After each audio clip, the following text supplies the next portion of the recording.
Hi everyone, welcome to our new audiobook, The Prisoner Luna's Revenge.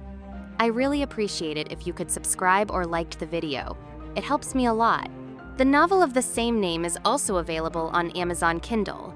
If you enjoy this book, please support the author's work by clicking the link below. Now, let's start. Chapter 1. After 4 years in the prison. Celeste's POV. Fucking life. Fuck. The Omega beside me was cursing under his breath. Cold. Bone-chilling cold. That was the only feeling I had left as my hands scrubbed my rough clothes on the already warped wooden scrub board. My hands are crashed like lead by the silver cuffs on my wrist. And years of laundry life have left my hands covered in frostbitten cracks. Skin that cracks or peels so much I can no longer feel the pain. Only when my hands were dipped into the cold water did I know that they were still there. That's when the wolf who usually supervises our work came over. His sharp eyes burning into us like a predator on its prey. And I moved to the side to prevent him from accidentally injuring me when he kicked over. It's not right. There seems to be something is wrong. His behavior was unusual. He didn't react at all to the complaints of the Omega next to me today. Neither threw over his silver whip, or lifted his noble foot, not even shouted a rebuke. Celeste, he suddenly shouted, loud enough to make my eardrums buzz. What unlucky bastard got named again? I shook my head and looked down as I continued to do my laundry.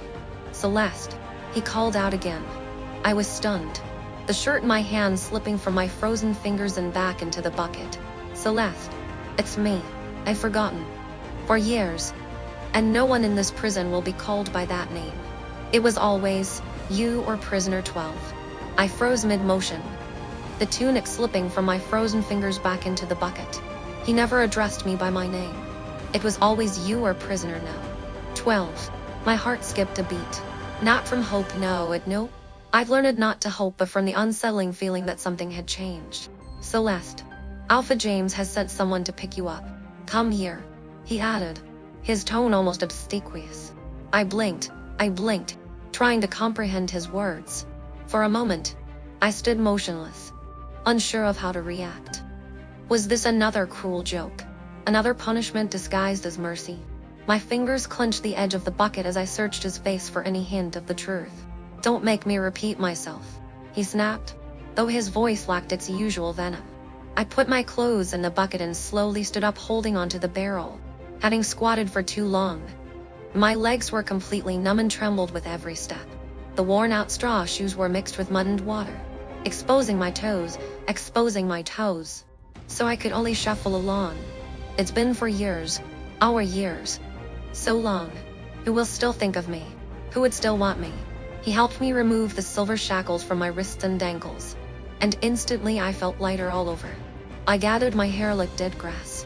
As I followed him toward the prison gates, memories surged to the forefront of my mind, as vivid as if they'd happened yesterday. It was like I was 14 years old again, when I was the most cherished daughter of the mighty Winter's pack.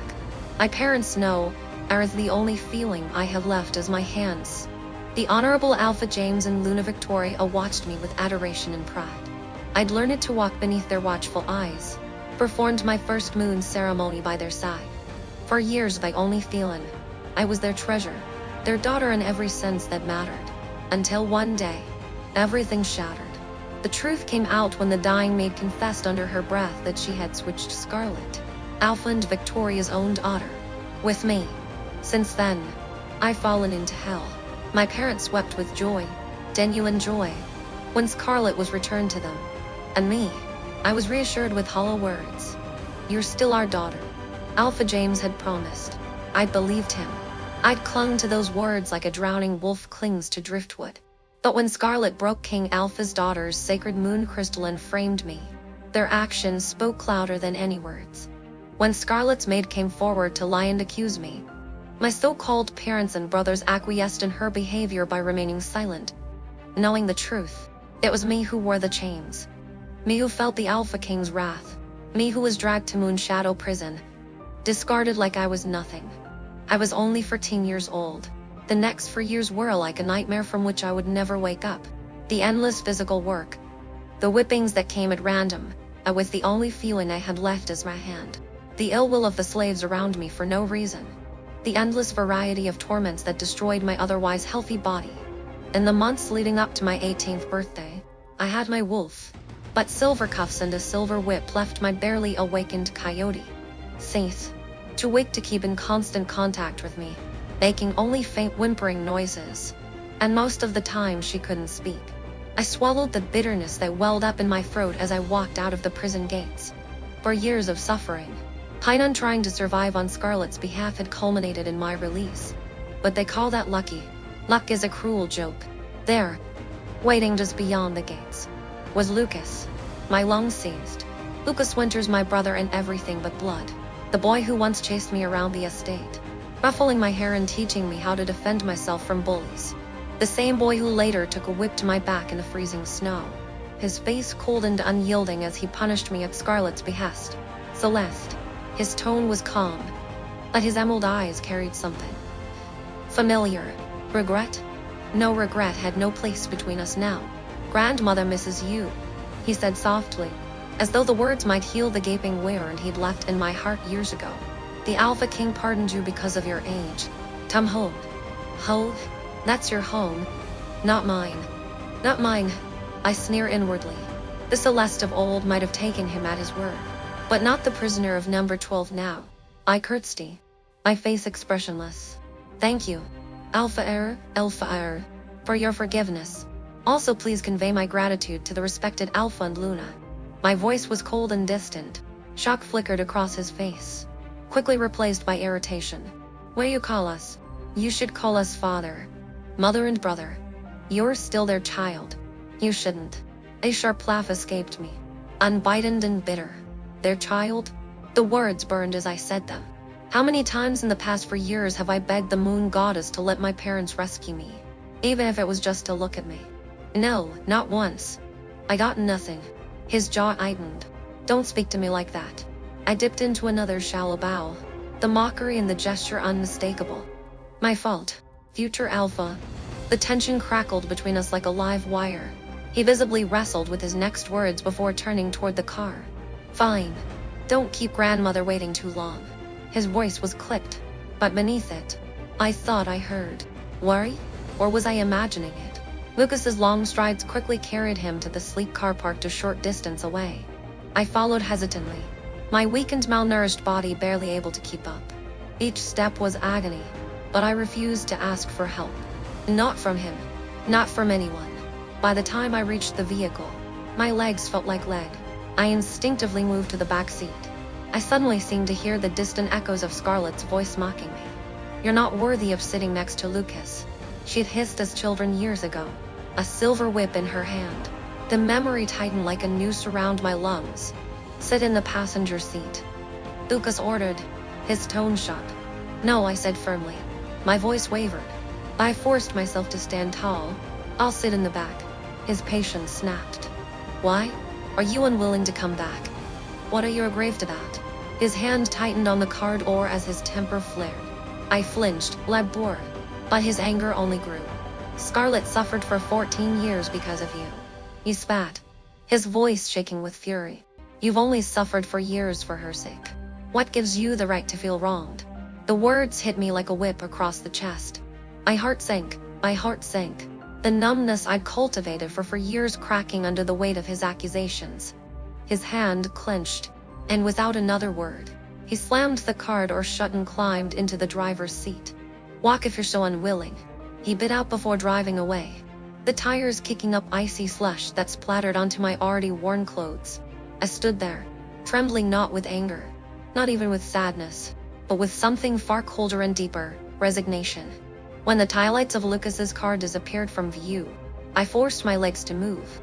The journey to the Alpha's pack house loomed ahead, the thought of facing them, all of them, filling me with dread.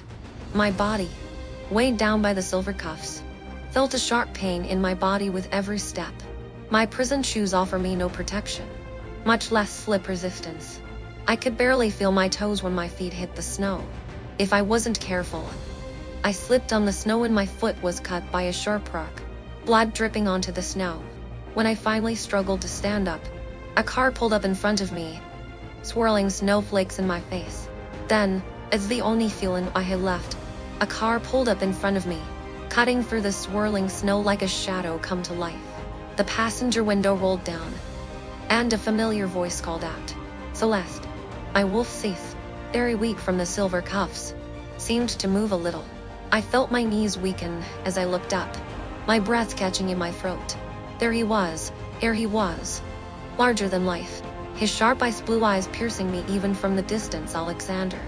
My what fiend, my first and only love. The voice I had longed to hear whispered my name again. Celeste. Chapter 2, A Return with Scars. Celeste's POV. The sleek, black SUV cuts through the snow and comes to a smooth stop beside me, curling up and hitting me in the face. The icy blue eyes that had haunted me and kept popping up in my dreams for years stared back at me. For years had not dulled its sharpness. If anything, time had intensified the quiet majesty and magnetism of his gaze. "Little moon," his low voice echoed in the howling wind. "What are you doing here?" Little moon. The nickname struck me like a blow to the chest, pulling up memories I thought I had buried. Memories of warm laughter, stolen touches under the starlit sky, and whispered promises of forever. "Alex." My wolf whimpered. I forced my expression into neutrality, lowering my head instinctively, though every fiber of my being screamed against it. "But to Alexander," I said firmly, my voice void of the affection I once held for him. Respectful, but distant. "Alexander, my former Fiancan lover, is one of the bravest warriors in the Royal Wolf Pack and one of the Alpha King's most valued betas. The Alpha King even promised to give him his own territory in the future, making him the alpha of the new pack. Such a perfect man. The man I fell in love with at the beginning of my love affair is now like a dream to me." His brow furrowed, the sharp line of his jaw tightening. His eyes dropped to my legs, noting my hesitant stance, the slight limp I couldn't fully suppress. Something unreadable flashed in his gaze before it hardened. "Get in," he ordered, his tone leaving no room for argument. The small part of me that still believed in freedom rebelled against the command, but the infinitely larger part, weary and resigned, simply nodded. I limped to the passenger side and hesitated before opening the door. Alexander's sharp gaze followed my every move. I could feel it, like physical weight pressing down on my already overburdened body. As soon as I climbed into the car, his familiar scent filled the air. The smell of pine and winter frost. They used to intoxicate me, but now the smell chokes on my chest, leaving nothing but infinite heartache. The warmth of the vehicle was a harsh contrast to the bitter cold outside. My numbed fingers twitched slightly, the heat stinging as feeling returned. He said nothing as he started driving. I tried to move my body slightly to relieve the pressure on my injured leg, but failed. I could only try to move my injured leg with my hand, but I inadvertently touched the wound left by the silver whip, and I couldn't help but twitch and warble slightly. Alexander noticed. Of course he did. His jaw clenched again and his hands gripped the steering wheel. There was still silence between us. He didn't speak. I didn't know what to say. My former fiancé. I loved him for so many years, but in the end, the past between us, which I regarded as a treasure but he discarded as if it were his. My eyes wandered, unintentionally drawn to the back seat. Then I suddenly realized. A familiar box, made of precious wood, wrapped in delicate red ribbon, resting on the leather upholstery. It's mooncake, Scarlet's favorite. My stomach twisted into a hard knot. "You should have waited for someone to escort you." His voice broke the silence abruptly, low yet commanding. "It's reckless to walk in your condition." The words grated against my nerves. For years, I was the only feeling. I hadn't had the comfort of anyone looking out for me. To hear him spout such sentiments now was equal parts ironic and infuriating. "I don't need. I managed on my own for years," I replied flatly, keeping my gaze fixed on the passing snow outside. His knuckles tightened, the faint hum of his wolf's presence brushing against my frayed senses. "That doesn't mean you should keep doing so." "The winter pack." I snapped my head toward him. "The winter pack." My voice was sharp, dripping with disbelief. "I think we both know where I stand with the pack." The quick glance Alexander shot me was unreadable. His lips tightened, but he said nothing further. She whimpered faintly in the back of my mind. Despite everything, despite the pain, she still felt my overwhelming emotions for Alexander. However, the weak her is now unable to even recognize if his wolf is her fated mate. I pressed a hand against my chest, trying to still my racing heart, the ache of old wounds threatening to split open anew. When we finally reached the pack grounds, Alexander pulled the SUV to a stop in front of the main house, its grandeur glaringly ostentatious against the winter landscape. I struggled to move my body to get out of the car, and before I could, the door opened. My mother, Luna Victoria, walked toward me, her dark hair framing her perfect face. Her eyes lit up with relief. "Celeste," she breathed, extending her arms as if to embrace me. In an instant, instinct and memory warred in my mind. My muscles tensed. Years of love for this woman intertwined with the pain of being abandoned by her. If it were the old me, I would have cried and thrown myself into her arms and hugged her at this point. But now I just dropped my eyes and bowed low right before she touched me, and I ignored Cease's whimper of pain. "Luna," I said stiffly, the title like ash on my tongue. "But not mother. Never again." Her smile wavered. The warmth in her golden green eyes flickered into uncertainty. "What are you doing? You don't need to bow to me," she insisted, her voice soft but firm. "You'll always be." Her words cut off sharply when I reflexively jerked back as her hand reached toward mine. "Celeste," Lucas's furious voice carried from nearby, and my head turned to catch his broad figure stalking toward me. His aura of dominance slammed into my already fragile defenses, forcing my body to remain lowered in submission. "Don't you dare disrespect the Luna," he snapped, his emerald eyes flaring with anger. I didn't speak, didn't look up. The memories of 4 years' worth of his punishments were enough to silence any protest. "Lucas, stop." Victoria stepped between us, her expression tight with worry. "She's been through enough, she's traumatized. Can't you see?" Lucas's words were filled with anger and his power was still pressing down on me. "Trauma is no excuse for rudeness. Mother, look at her. What is she doing to us now?" His blazing gaze fixed on me. It was all I could do to remain motionless, my body trembling slightly in his fury. Victoria's hand kept patting Lucas' arm as she pulled him back, her eyes finally turning from me to Lucas. "Lucas, please, stop." Finally, he relented, though not without a disdainful snarl, and turned away. My body relaxed slightly, though not entirely, beneath their combined scrutiny. Follow me," Victoria said gently, gesturing toward the far end of the pack grounds. My injured leg protested every step, but I obeyed without question. We passed the grand entrance to the main house, as familiar as it had been for years ago. I had passed through here countless times before, but for the first time I found its warmth and light so inviting, as if mocking my lack of appreciation back then. Yet we did not enter the main house. She led me onto the back, to my destination for the day, a smaller, older building behind the main house, isolated and cold in both appearance and atmosphere. It wasn't hard to figure out what this meant. This wasn't my home. What they called going home was just another form of exile for me. As I stepped closer to the shadowed house, I caught movement near one of the windows at the main estate. Scarlet. She stood there, her long hair slightly curled, the eyes that sparkled like emeralds on her beautiful face looking at me silently. Her delicate hand rested on the window pane, and a faint smile curled the corners of her mouth. The perfect image of the pack's darling daughter. Our gaze burned into mine, and I held it for just a fraction too long before lowering my head. It's her. Cease growled faintly. "I'm all set for you." Victoria's voice was a little exaggerated, as if trying to express her empty relationship. I followed her quietly into the small building, the door creaking behind me. Chapter 3, Pitiful Act. Celeste BOV. The guest room they had given me felt like a cell dressed up in fine fabric. Polished furniture gleamed, and an ornate chandelier cast a warm glow over everything. It was a far cry from the damp, dank cell I called home for the past 4 years. But it wasn't mine. Not my old room. What's to think? An imposter doesn't deserve to live in the Alpha's daughter's room. I laughed to myself at my own obsession.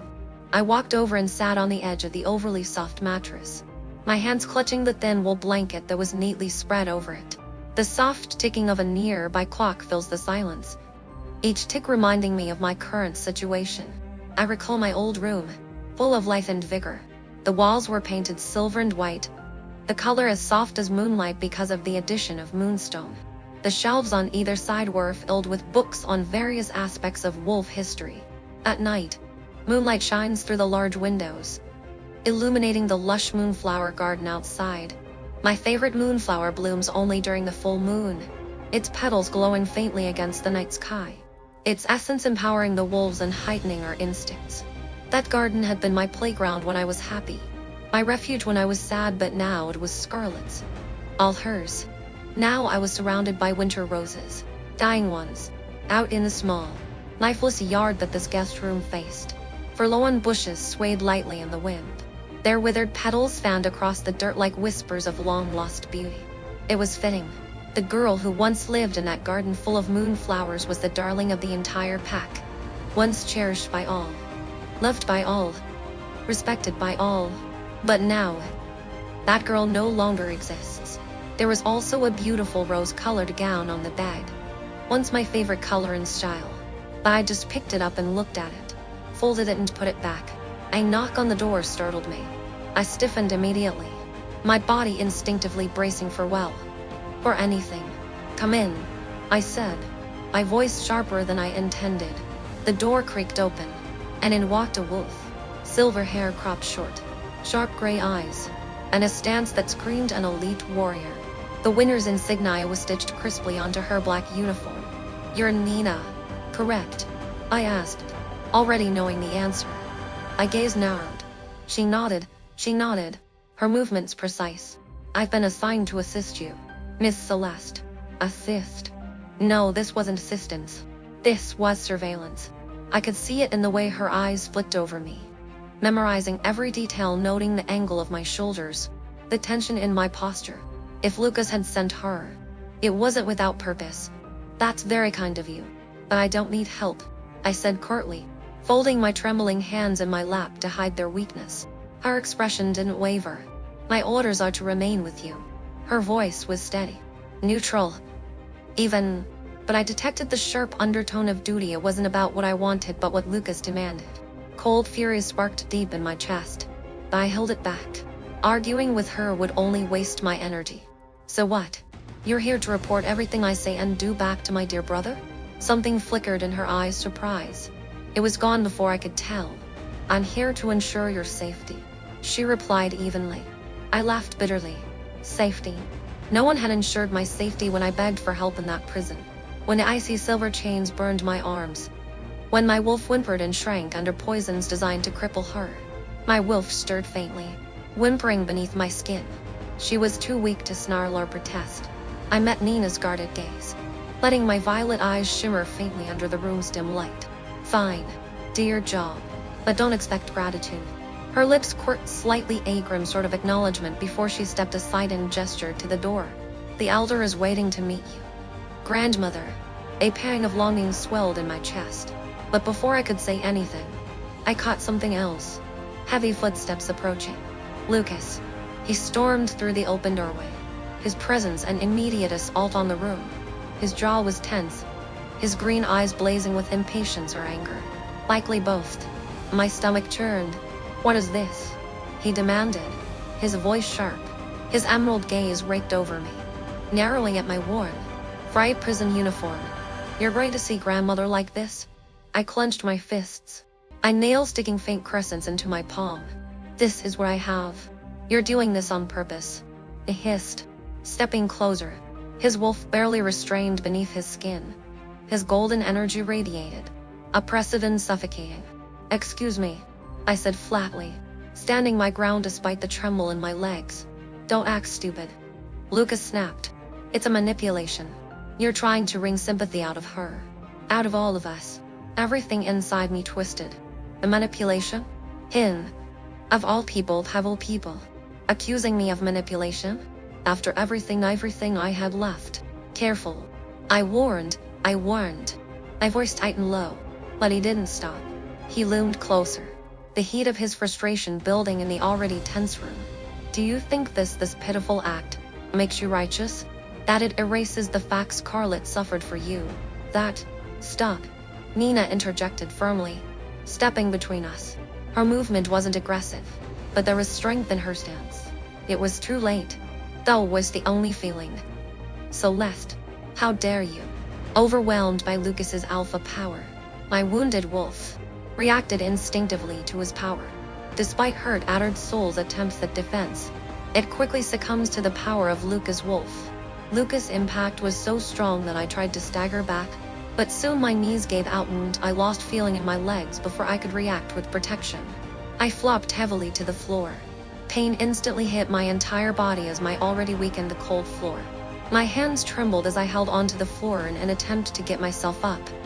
But the cuts on my wrists and arms hurt even more, and I didn't have enough strength to get myself up. A sharp intake of breath sounded from the doorway. "Focus."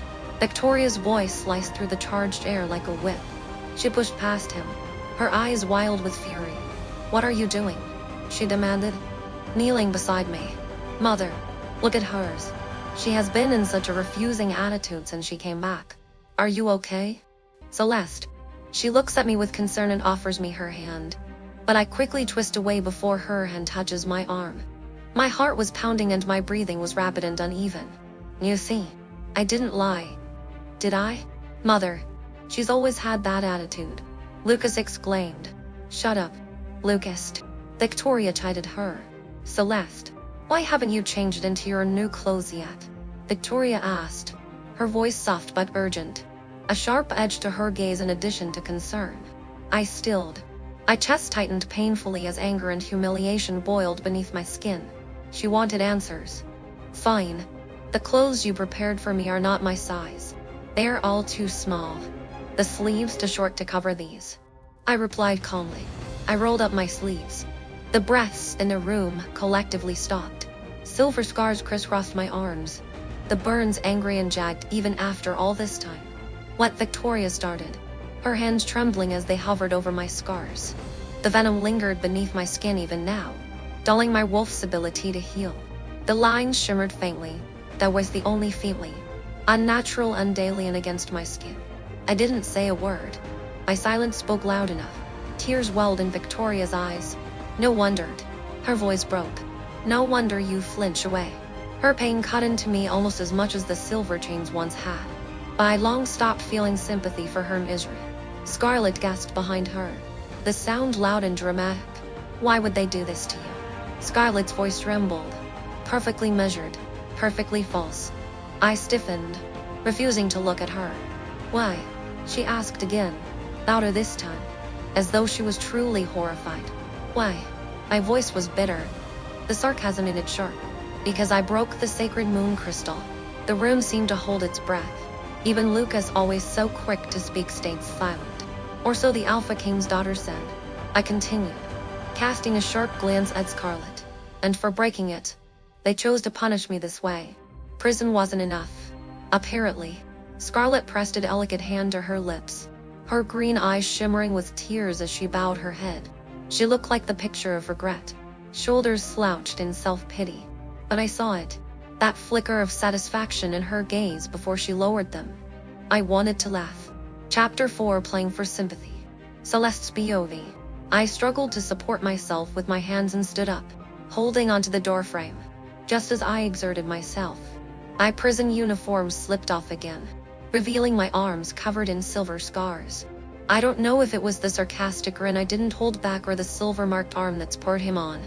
Once again, Lucas's anger hit him like a cold wind, relentless and biting. "Playing for sympathy again."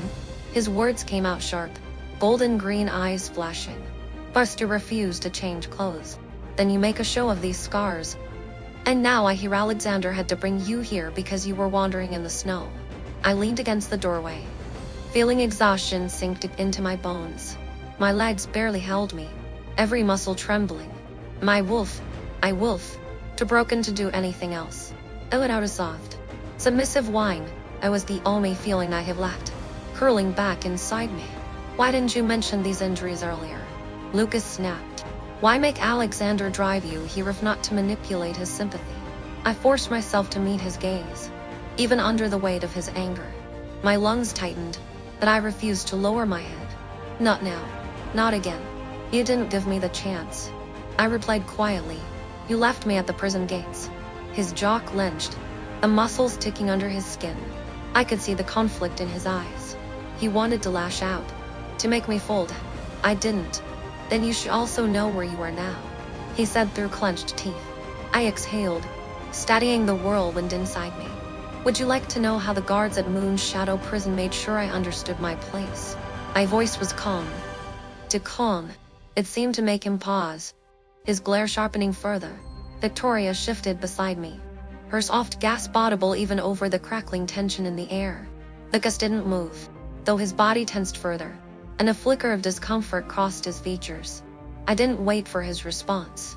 They force-fed me water laced with Wolfsbane, I said flatly. Each word landed heavily between us. Do you know what that does to a wolf? It makes you too weak to shift, too fragile to heal. I could see Scarlet tilt her head slightly from the corner of my vision, her expression unreadable. But I knew. Oh, she was listening. She always did. And the silver. I continued, my voice hardening. I could feel the burn again, as fresh as it was years ago. They pressed silver chains into my skin whenever I resisted. It didn't matter what I did. If I fought back, they punished others, wolves who didn't deserve it. Wolves who showed me kindness. My fingers trembled slightly at the memory, but I studied them, curling them into fists and burying them in my sleeves. If I felt the tension rise, I didn't show it. Victoria let out a strangled sob. Her hand covered her mouth as tears began to form in her green eyes. I didn't look at her. My words weren't for her. More manipulation. Lucas growled suddenly. His wolf's energy flared, hot and dominant. Even now, you're twisting things, trying to gain sympathy. You even made sure Alexander would find you walking alone in the snow. I saw his car pull up after I left, always playing the victim to get his attention. I almost laughed at that. How could I manipulate when he had abandoned me at the prison gates? He stepped closer, and I could feel the intensity radiating off him. Now let me guess, he hissed, venom thick in his words. Even Alexander believed you, didn't he? More lies to manipulate him. The sharp mention of Alexander made my heart twist, and I didn't let it show. I straightened my shoulders, forcing my chin higher despite the trembling in my legs. You need to remember your place. Lucas snapped. Alexander belongs to Scarlet now. He's not here for you. Look at you now. How do you deserve to be compared to Scarlet? After all, it was once the family that knew me best. Lucas knew me too well, and those words of his pierced my heart like a sharp knife as he whimpered. Lucas's eyes swept over my entire body, and I saw disgust and disdain. I couldn't help but speak when his eyes stopped on my limp leg. You're concerned about my limp, aren't you? I began, my voice low. I didn't wait for him to answer. That limp you so conveniently notice now. It happened 4 years ago. I saw the confusion flicker across his eyes, though his lips curled into a deeper scowl. My hand tightened on the edge of my sleeve. My voice sharper now, I calm cracking just slightly. Of course, you wouldn't remember, would you? You threw me down the marble stairs for your beloved sister Scarlet. Do you recall that? Because I do. Every single day. Scarlet's breath hitched audibly. Oh, she was playing her role perfectly, too perfectly. Her pale fingers pressed against her lips, her emerald eyes round with what she likely thought was shot. It was all for show. That's the fall that broke my leg. I continued, ignoring the rising tension around me. My words weighed heavily between us. Then I was thrown in jail, drank Wolfsbane, and wore silver chains. I'm limping now. My wolf can't fully heal. That's all thanks to you, Lucas. Victoria turned pale, her eyes darting between the two of us like she couldn't process my words fast enough. Her wolf's grief could be felt even from here, bleeding out through soft, distressed winds. Lucas's face darkened further, his eyes blazing fire now, for all the guilt flickering deep behind that anger. His pride refused to admit it. Oh God, I'm so sorry. Scarlet's eyes widened dramatically, tears rolling down her face and covering her mouth. That's enough, Lucas snarled. I was the only feeling I have left is gnarled. His voice thick with his wolf's energy. He took a threatening step forward. Don't you dare. His voice cracked slightly, his fury overtaking his words. Don't you dare hurt Scarlet with these lies. Oh, Scarlet. Sweet, perfect Scarlet. She flinched, just enough to draw attention. A perfectly timed tremble passed through her shoulders. Her cheeks stinged with pink. She was the injured party now. casting me effortlessly as the villain. My stomach churned at the sight. I felt disgusted not just with her, but with all of them. I had no energy left for this. For playing their games. I'll postpone meeting Elder. I said hollow lie. My voice didn't rise. Didn't soften. It was vacant. Cold. None of this was worth it. Nothing I said or did would mean anything. Not to them. Not anymore. Lucas stood tense. Rigid like a storm ready to break loose. His silence was heavy. Accusing. Victoria's sobs grew softer, though her pain seemed to drain the air from the room. Now's the only feeling I have left of my held. I want to rest. Please leave. Alexander's POV. My wolf steel clock lauded me.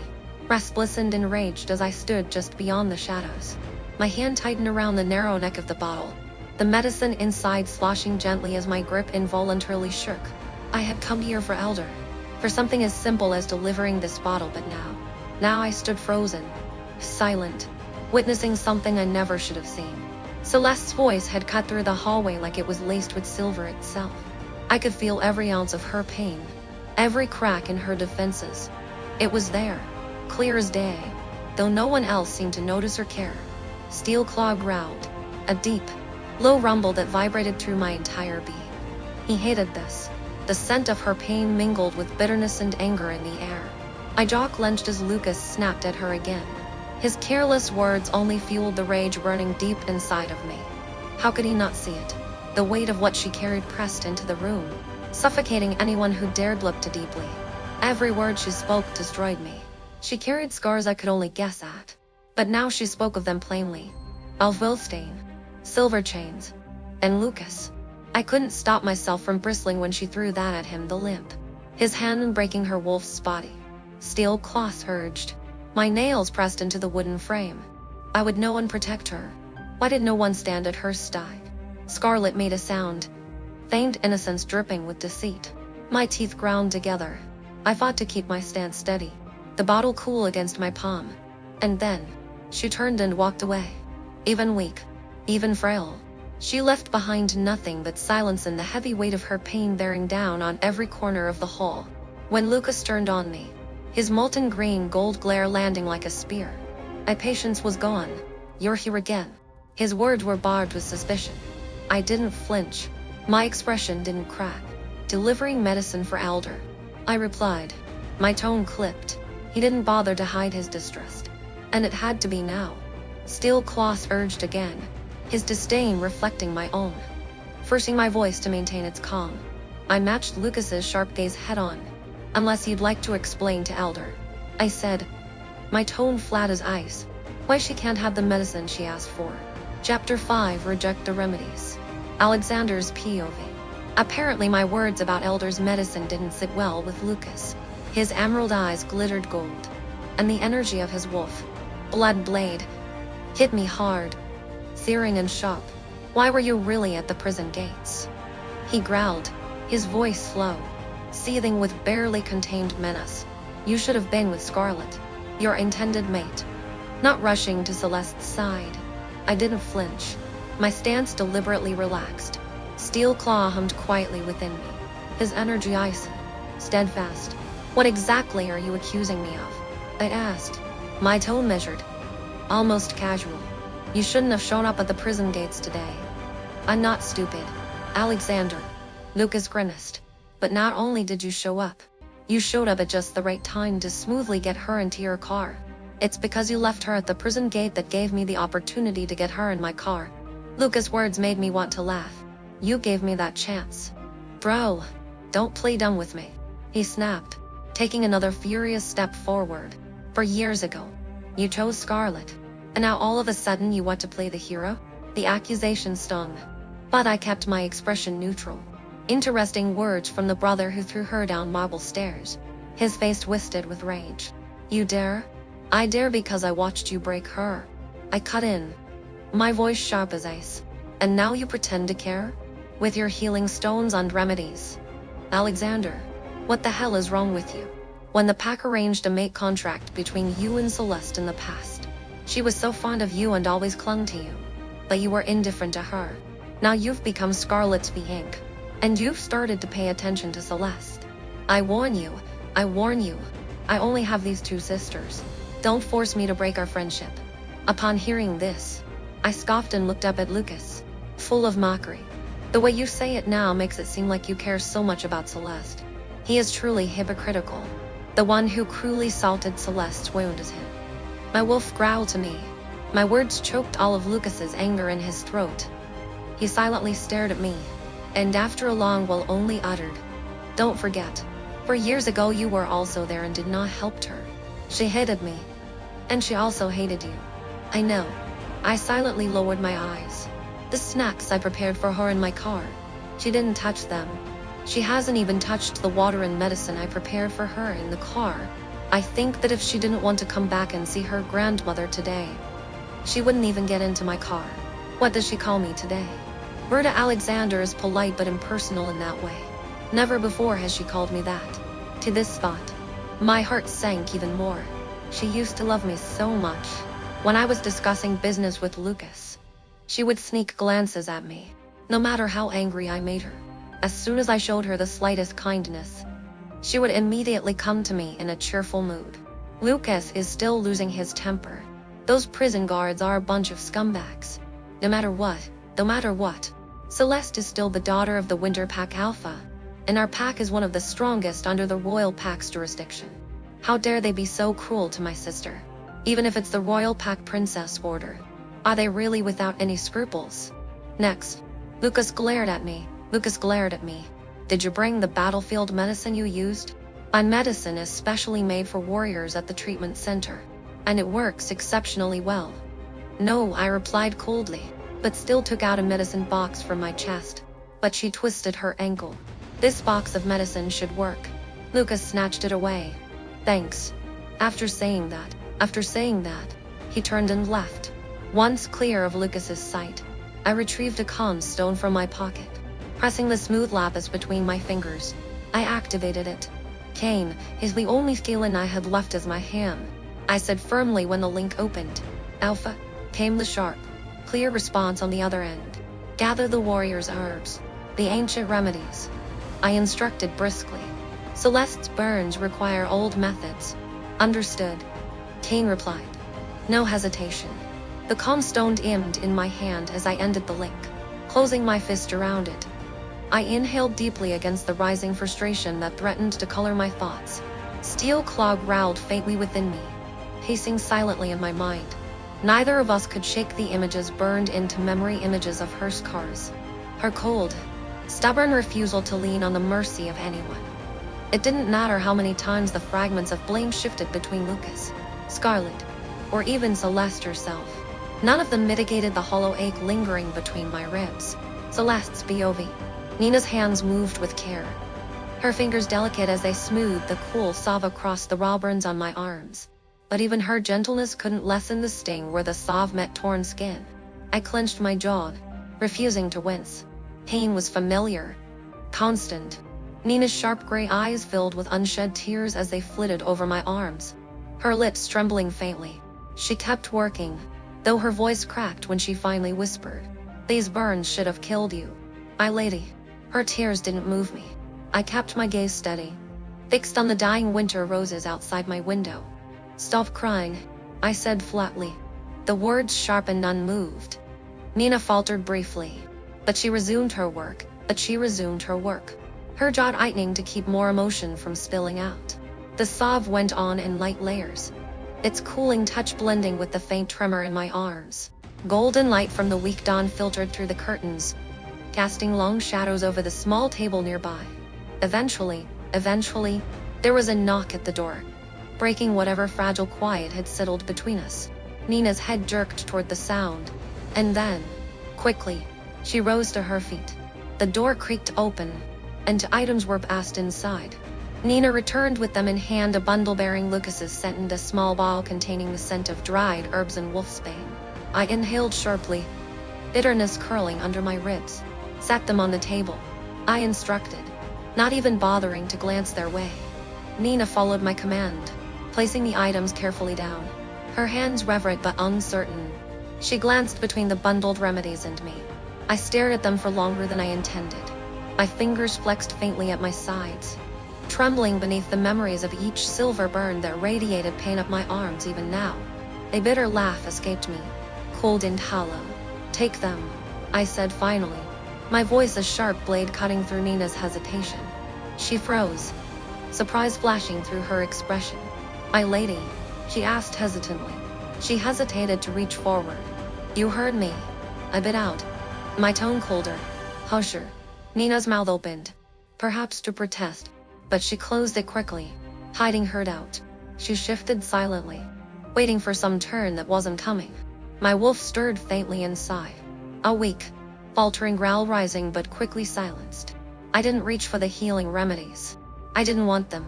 They weren't gifts, they were excuses. They were disguises for guilt. Even if their contents could lessen the pain, I wouldn't allow myself to be pawned off like something that could be repaired. Not by him. Not by Alexander. Not by Lucas. Nina remained still, uncertain. When I turned to face her, I told her with my eyes what I refused to speak aloud. She lowered her head. The remedies stayed untouched. My wolf refused to accept their mockery. I was not theirs to fix. Not anymore. Chapter 6, Rejected Mate Bond. Celeste POV. The gentle ticking of the clock filled the silent room, but I didn't feel a wink of sleep. Such a soft bed and delicate silk sheets didn't make it any easier to sleep than the stone bed I'd slept on for the past 4 years. I thought to myself, mockingly, upon returning to this house. The memories of the past have been invading me and it's impossible to sleep. I lifted the thin blanket off my legs and stood up. It was still cold. Not bone-chilling cold like in prison, but it still made me wince. My wolf stirred weakly inside me, a faint, pained whimper echoing in my chest. I ignored it. I couldn't stay in this room. The walls felt like they were closing in. The pack house was eerily silent at this hour, the time before dawn when the world seemed to forget to breathe. My footsteps echoed softly along the polished floors as I moved as quietly as I could down the hallway. I didn't need a guide to find my destination. My body moved instinctively, as if drawn there by a pull stronger than my pain. My grandmother, Elder Eleanor's chambers. The door to the room was slightly ajar, a sliver of amber light spilling into the hallway. I was righteous as I walked in, but as I reached the door, I began to hesitate, and my chest tightening. Should I go in? Is she still awake? Would she want to see me? Would she want to see me like this? At this moment, a faint breathing sound reached my ears. This sound was laborious and weak, but familiar. Cease whispered in my mind. It's her. Grandmother's, the only feeling I had left as my hand. And I choked up. I took a long breath, slowly pushed open the door to the hidden room, and stepped inside, each movement careful and deliberate. The room smelled faintly of herbs and burning candles. The fire in the corner flickered slightly, casting long shadows on the walls. There she was, my grandmother. Eleanor clutched a thick shawl tightly around her, her once proud frame diminished by sickness. But her eyes, those golden eyes that had once commanded a pack, still burned with quiet strength. The slamming of the door caught her eye and she looked to the doorway, and she looked to the doorway. And the moment our eyes met, both of our wolves reacted. A low gasp escaped her lips, surprise and amazement in her eyes. My chest tightened at the sound. It wasn't loud or obvious, but it was filled with years of suppressed anguish, of guilt, of longing so sharp it made my breath hitch. "Oh God, Celeste," Eleanor whispered. Her voice was a little shaky and she sounded weak. She exerted herself violently, trying to rise from her chair. And I rushed forward without thinking. And now was the only feeling I have left. "Sit still," I said, a voice quivering, and my hand holding her up trembling. She reached out and grabbed my hand, hers thin and weak but steady. "Let me look at you, child," she whispered, her eyes slightly red, and there was a weight in her tone that made me weak in the knees. I hesitated. I didn't know how she would react when she saw it, but her eyes pleaded with me, and I found myself unconsciously kneeling beside her, my hand clasped tightly in hers. And I couldn't fight these eyes that had consistently looked at me for 18 years. These eyes that had only love and heartache in them. "My little baby," she murmured, her voice full of love. Her hands ran through my hair, brushed my face, traced my shoulders, and lifted the shirt off my arms with precision. She let out a gasp as her thumb brushed lightly over the silver scar on my arm, the faint firelight making the crisscrossing scars visible. And for the first time anger appeared in those golden eyes. "What did they do to you?" My throat felt tight. The words lodged somewhere between my chest and my tongue. "I'm fine," I managed, though the words sounded hollow even to me. Eleanor's grip on my hand tightened, not much, but enough to show what she meant. One of her hands touched my face. "No, as the only feeling I have left is my hands grow bored. I know you're not okay, honey," she said, her tone soft and firm. Her eyes searched mine, as if trying to find the Celeste she had once known. I wanted to tell her that girl was gone, erased by time and pain, but the words wouldn't come. I fought for you, Eleanor said, her voice trembling now. "I fought the Alpha King's council. I nearly lost everything. They said I was wasting my strength on a traitor. But I didn't care. You're mine. Do you understand that? You'll always be mine."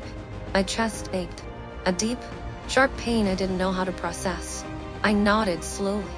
My eyes felt sore, the aggravation of finally being understood. But over the past 4 years I had learned well how to hold my tears back. For me, tears did nothing but show weakness. For a moment, there was silence between us. Just the quiet sound of the fire crackling, and the faint, steady rhythm of her breathing. I squeezed her hand, but the soft peace of the moment didn't last. The door creaked open, and I turned sharply. Victoria stepped in, her presence as elegant as always, though her green eyes darted nervously around the room as if she were looking for something or someone to blame for the unease that lingered in the air. Scarlet followed close behind, the perfect picture of innocence as she moved delicately into the room. Her emerald eyes widened, her auburn hair cascading over her shoulders like she had wandered out of a painting. "Good morning, Mother," Victoria said to Eleanor, her voice carefully measured. Her gaze flicked to me briefly, but she said nothing. Scarlet offered a soft smile, the kind that looked sweet but felt like poison. "Grandmother, I hope we're not intruding." If Eleanor was affected by their arrival, she hid it well. Her hand didn't loosen its grip on mine. "What is it that brings you here so early, Victoria?" Eleanor asked, her tone polite but cool. Victoria hesitated just a fraction of a second before speaking. "We wanted to discuss Scarlet's upcoming mating ceremony." My stomach turned at the words, but I forced my expression into one of practiced neutrality. "Alexander and Scarlet make such a perfect match," Victoria continued, her smile tight. "And with the ceremony approaching, we wanted your blessing." "Of course." Eleanor's sharp gaze shifted slightly to Scarlet, and for a brief moment, her lips switched downward. "Ah, yes. The union of betrothed wolves," she said softly, her tone far too neutral to be casual. Her next words were directed at me. "Celeste," she said, her voice growing sharper. "Do you still love her?" The air seemed to grow colder. Victoria's body visibly stiffened. Her body tensed, her usual soft smile cold on her face. Scarlet tried to hide her reaction, but I could see her hands gripping the edge of her dress tightly, the fabric twisting under her fingers. "And now," I said sharply. The word fell heavily into the silence. I turned my attention to Eleanor, and even though Cease was stirring uncomfortably inside me, I could feel her disapproval. But I still held my ground and said firmly, "I've long forgotten what it feels like." My wolf felt nothing when he saw him again either. Scarlet's eyes darted toward me, her expression wide-eyed but calculated. Before anyone else could say anything, I added, "Not to mention that it doesn't fit with the agreement between Winter Pack and Steel Pack, since I stopped using Winter's last name 4 years ago." Victoria inhaled sharply, the sound loud enough to be heard. "What is this madness again? This is not something you can simply discard." Lucas' voice rang out. I turned sharply, my jaw tightening as he stepped into the room alongside Alexander. As Lucas crossed the threshold, his power began to gather around him again, his golden eyes narrowing into slits as he stared at me. "Don't even think about it. You will always be a daughter of Winters, a member of the pack, and your blood rights are still on record." A bitter laugh escaped me before I could stop it. The sound echoed sharply in the tense room, filled with nothing but cold derision. "An interesting claim," I said, my tone dripping with venom. My gaze locked onto him, and I could see the faint flicker of uncertainty behind his anger. In fact, 3 days after you threw me into Moonshalwood prison, Alpha James has officially declared to the Council of Alpha Kings that I am not related to the Winters Pact by blood. The color drained from Victoria's face, keeping me in the registry. I continued, my voice sharpened and wavering. Would be deceiving the Alpha King himself. The room descended into stunned silence. Eleanor lets out a heavy sigh, a heaviness I've never felt in all the years I've known her. Victoria's lips parted, but no words came out. Her hand shook slightly as she gripped the back of Scarlet's chair for support. Scarlet's expression wavered, though she quickly ducked her head to hide the flicker of satisfaction that crossed her features. Alexander stayed silent, his arms crossed over his chest, his cold expression as usual. But as a lover of many years, I could still see the tense muscles in his arms. Shocked by my words, Lucas stood frozen in place, his golden green eyes wide, almost as if he were genuinely shocked. And in a rare moment of silence, Eleanor's golden eyes turned to me with a soft gaze that I couldn't help but reach out and take her hand. The first 6 free trial chapters of this book are over. Do you like it? If you enjoy this book, please support the author's work by clicking the link below and buy it on Amazon Kindle. Have a nice day. See you in the next video.